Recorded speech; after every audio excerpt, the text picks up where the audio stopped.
A more complicated way of sounding natural is the stress and the flow of the sentence.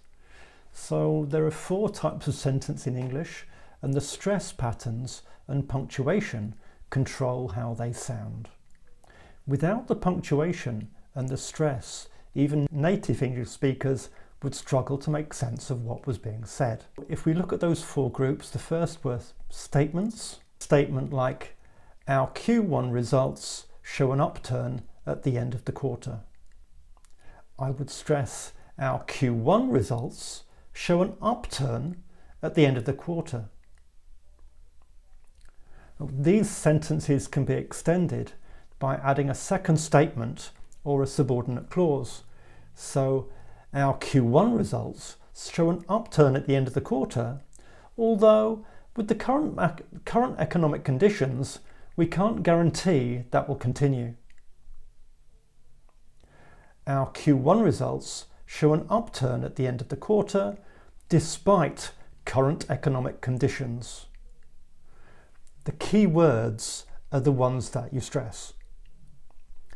Any word can be stressed and it can change the meaning of the sentence or confuse the listener if it's not in the right place. So our Q1 results show an upturn at the end of the quarter. This would suggest that you have a different set of results with a different timeline. It's common in statements to stress names, determiners, and adverbs. I spoke to Jane about it. She wants these samples urgently. The next group of sentences are questions. How can you tell if you've been asked a question? Well, generally, the question word and the subject or determiner are stressed. Sometimes the verb can be stressed, but that might be asking a different question. So here are some examples.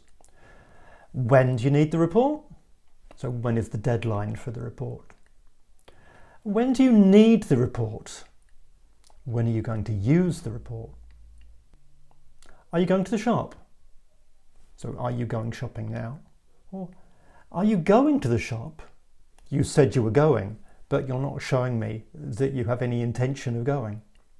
Usually there's an inflection or change in pitch on the last word. Do you get it? But that inflection can turn any word or sentence into a question.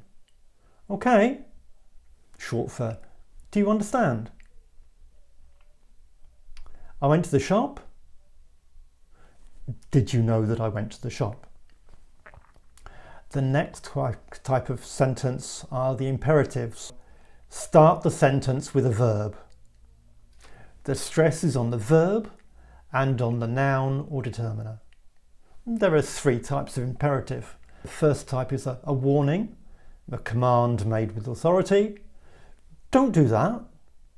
Stay away from the edge. The second type is to encourage, and it might have a softer verb. Go on, you can do it. Ask her if she wants a drink.